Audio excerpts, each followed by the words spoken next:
Hello दोस्तों, आज हम एक्सप्लेन करेंगे डिस्टेंस विथ यू के 14th एपिसोड को। और अगर आप लोगों ने इसके पिछले एपिसोड नहीं देखे हैं तो प्लीज़ मेरी प्लेलिस्ट चेक कीजिए, आपको सारे एपिसोड मिल जाएंगे। तो चलिए वीडियो शुरू करते हैं। एपिसोड की शुरुआत में हम देखते हैं जूही दरवाज़ा खोलने वाली होती है, लेकिन उसके पहले मिस्टर योंग आकर जॉन को पकड़कर सीढ़ियों के पास लेकर चले जाते हैं और तभी जॉन मिस्टर योंग को चाकू मार देता है। और तब मिस्टर योंग बोलते हैं, मैंने पुलिस को पहले ही कॉल कर दिया है, तुम बच नहीं पाओगे। तब जॉन वहां से भाग जाता है। तब जूही अंदर आती है तो देखती है मिस्टर योंग वहां पर घायल हालत में पड़े होते हैं। और तब जूही बहुत डर जाती है और बोलती है, तुम मुझको छोड़कर ऐसे नहीं जा सकते, मैं आपसे बहुत ज़्यादा प्यार करती हूँ। तब मिस्टर योंग बोलते हैं, तुम मेरी फिक्र मत करो, मैं बिल्कुल ठीक हूँ, सब कुछ बहुत जल्दी ठीक हो जाएगा। और तब मिस्टर योंग को हॉस्पिटल लेकर जाया जाता है और बहुत मुश्किल से मिस्टर योंग की जान को बचाया जाता है। और फिर मिस्टर योंग को बेहोशी की हालत में अपने पिछले जन्म की यादें याद आने लगती हैं और वो देखते हैं उनके पिताजी उनकी शादी किसी और लड़की से ज़बरदस्ती करवाने वाले होते हैं। और तब मिस्टर योंग जूही के पास आते हैं और जूही को गले लगाकर बोलते हैं, चलो हम कहीं दूर भाग चलते हैं, बहुत दूर, जहाँ पर कोई भी हमें पहचान ना सके।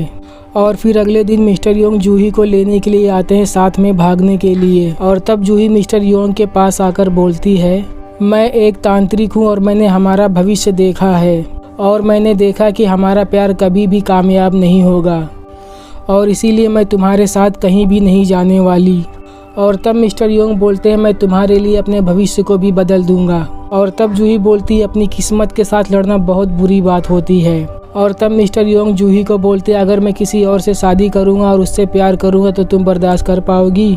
और तब जूही मिस्टर योंग को बोलती है, मैं तुमसे इतना प्यार नहीं करती जितना तुम समझते हो, तो तुम प्लीज़ यहाँ से चले जाओ। फिर हम अगले दिन देखते हैं जूही महल में आती है और वो मिस्टर योंग को बोलती है कि मैं तुमसे झूठ बोल रही थी, बल्कि मैं तुमसे बहुत ज़्यादा प्यार करती हूँ। और ये सुनकर मिस्टर योंग जूही को गले लगा लेते हैं और तब मिस्टर योंग जूही को तीर चलाना सिखाते हैं। और तब जूही बहुत सही निशाना लगाती है, जिसकी वजह से जूही और मिस्टर योंग दोनों बहुत ज़्यादा खुश होते हैं। और फिर आगे हम देखते हैं जूही को मिस्टर योंग के पापा अपने पास बुलवाते हैं और वो जूही को जान से मारने वाले होते हैं। तब जूही बोलती है, जो मुझे मारेगा उसके ऊपर मेरा श्राप लगेगा, जिसकी वजह से जो मुझे मारेगा वो तड़प तड़प कर मरेगा। ये सुनकर मिस्टर योंग के पापा जूही को जान से नहीं मारते, बल्कि बोलते इसे किसी कुएं में ले जाकर कैद करके रख दो। और तब जूही को एक कुएं के अंदर कैद करके रखा जाता है। और फिर मिस्टर योंग रात में आते हैं जूही को बचाने के लिए। और तब मिस्टर योंग जूही को उस गड्ढे से बाहर निकालने की कोशिश करने लगते हैं और मिस्टर योंग जूही को बोलते, तुम यहाँ से बहुत दूर भाग जाओ। तब जूही वहाँ से भागने के लिए इनकार कर देती है। और तब मिस्टर योंग जूही का बहुत ज़्यादा ख्याल रखते हैं। और फिर मिस्टर योंग जूही के पास आ रहे होते तभी मिस्टर चैंग अपने आदमियों के साथ मिस्टर योंग के ऊपर हमला कर देते हैं और तब मिस्टर योंग बहुत ज़्यादा घायल हो जाते हैं। और तब मिस्टर चैंग बोलते हैं, मैं उस तांत्रिक को पकड़कर जान से मार दूंगा और इसकी वजह से मुझे राजा बहुत सारी संपत्ति देंगे। और तब मिस्टर योंग मिस्टर चैंग को बोलते हैं कि अगर तुमने उसको ज़रा भी नुकसान पहुंचाया तो मैं तुमको जान से मार डालूंगा। और तब मिस्टर चैंग के आदमियों के साथ मिस्टर योंग की बहुत देर तक फाइट होती है और दूसरी तरफ जूही अपने घर पर होती है।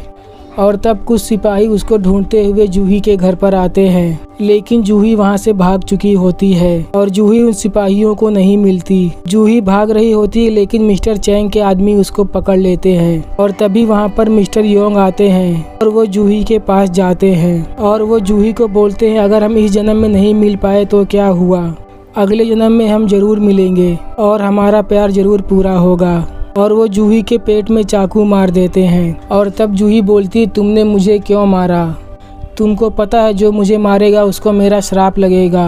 और तब मिस्टर योंग बोलते हैं, अगर वो लोग तुमको पकड़कर लेकर जाएंगे तो वो तुमको बहुत ज़्यादा तड़पा तड़पा कर मारेंगे, इसलिए मैं तुमको बहुत ही आसान मौत देना चाहता हूँ और तुम्हारे साथ मैं भी अपनी जान दे दूँगा। और फिर हमें प्रेजेंट टाइम का सीन दिखाया जाता है, जहाँ पर मिस्टर योंग हॉस्पिटल में होते हैं और मिस्टर योंग की फैमिली भी वहाँ पर होती है। तब जूही हॉस्पिटल से बाहर आकर बैठ जाती है और तब मिस्टर चैंग जूही के पास आते हैं और तब जूही मिस्टर चैंग से बोलती है, ये सब मेरी वजह से हो रहा है, अगर मैं नहीं होती तो मिस्टर योंग के साथ ऐसा कुछ भी नहीं होता और इसीलिए मैंने फैसला किया है कि मैं मिस्टर योंग से बहुत दूर चली जाऊंगी और दूसरी तरफ नायोन के पापा नायोन को बहुत ज़्यादा गुस्सा कर रहे होते हैं और वो नायोन से पूछते हैं कि तुम्हारा जॉन के साथ क्या रिश्ता है। उसी ने मिस्टर योंग को चाकू मारा है और तब नायोन बोलती मुझे कुछ भी नहीं पता था कि वो इतना ज़्यादा घटिया इंसान निकलेगा और वो मिस्टर योंग को जान से मारने की कोशिश करेगा। और तब नायोन के पापा बोलते हैं क्या इसमें तुम्हारा कोई हाथ तो नहीं है। और तब नायोन जवाब देती नहीं, इसमें मेरी कोई गलती नहीं है, सारी गलती जॉन की है, उसी ने मिस्टर योंग के ऊपर हमला किया है।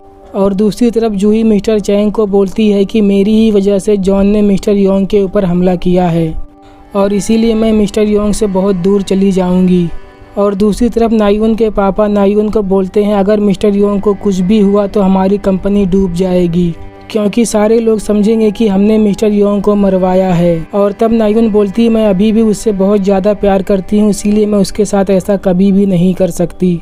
मैंने उसको नहीं मरवाया बल्कि जॉन ने अपनी मर्जी से उसको मारा है, मेरा उसमें कोई भी हाथ नहीं है। और तभी मिस्टर योंग को होश आता है और वो अपनी माँ से पूछते हैं कि जूही कहाँ पर है। तब उनकी मॉम बोलती है तुम उसकी फिक्र मत करो, वो बिल्कुल ठीक है। और तब मिस्टर योंग के पापा उनको बोलते हैं कि तुम उसकी फिक्र क्यों कर रहे हो, वो तो तुमसे एक बार भी मिलने के लिए नहीं आई और मेरे हिसाब से लगता है वो लड़की बहुत ज़्यादा बुरी है। और दूसरी तरफ जूही शहर से दूर अपने गांव में आकर रहने लगती है। और तब जूही की आंटी उसके पास आकर उसको बोलती है तुम इतनी उदास क्यों रहती हो। और तब जूही कोई भी जवाब नहीं देती। और दूसरी तरफ मिस्टर योंग अपने घर पर आते हैं और फिर वो ऑफिस जाते हैं और वो मिस्टर चैंग से पूछते हैं जूही कहाँ पर है, मुझे बताओ, मेरा फ़ोन भी नहीं उठा रही और कोई मैसेज भी नहीं कर रही है। तब मिस्टर चैंग बोलते हैं मुझे नहीं पता जूही कहाँ पर है। और दूसरी तरफ जूही अपनी आंटी के साथ अपने गांव में होती है। वो अपनी आंटी से बोल रही होती है कि मैं सारे ऑफिस का काम छोड़कर हमेशा के लिए गांव में सेटल हो जाऊंगी, क्योंकि मुझे अब शहर में रहना अच्छा नहीं लगता। और दूसरी तरफ मिस्टर योंग बार बार जूही को कॉल कर रहे होते हैं, लेकिन जूही का फ़ोन स्विच ऑफ बता रहा होता है। और फिर तभी जूही के पास जॉन का कॉल आता है और वो बोलता है लगता है तुम मुझसे डर गई, इसीलिए तुम शहर छोड़कर गांव भाग गई हो। अगर तुम वापस शहर नहीं आई तो मैं मिस्टर योंग को फिर से मारूंगा और इस बार सच में मैं उनकी जान ले लूँगा और तुम इतनी दूर होकर मिस्टर योंग को जान से मरने से बचा भी नहीं पाओगी। अगर तुम मिस्टर योंग को बचाना चाहती हो तो वापस शहर में आ जाओ। और तब जूही डर जाती है और वापस शहर में आती है और वो जॉन को ढूंढ रही होती है, लेकिन तभी वहाँ पर मिस्टर योंग आ जाते हैं। और तब मिस्टर योंग जूही को पूछते हैं तुम अकेले यहाँ पर क्या कर रही हो। और तब जूही मिस्टर योंग को बताती है कि मुझे जॉन का कॉल आया था, उसने बोला कि अगर मैं वापस नहीं आऊँगी तो वो तुमको जान से मार देगा और इसीलिए मैं वापस आ गई। और तब मिस्टर योंग जूही को गले लगा लेते हैं और बोलते हैं तुम्हारा दिया हुआ श्राप खत्म हो चुका है, क्योंकि तुमने बोला था जब तक कोई मरेगा नहीं मेरा श्राप खत्म नहीं होगा। और मैं मर ही चुका था, लेकिन तुम्हारे प्यार की ताकत ने मुझे फिर से जिंदा होने पे मजबूर कर दिया। और यहीं पे एपिसोड ख़त्म हो जाता है। अगर आप लोगों को एक्सप्लेनिंग अच्छी लगी तो प्लीज़ इस चैनल को लाइक एंड सब्सक्राइब करें। तो मिलते हैं नेक्स्ट वीडियो के साथ, तब तक के लिए गुड बाय।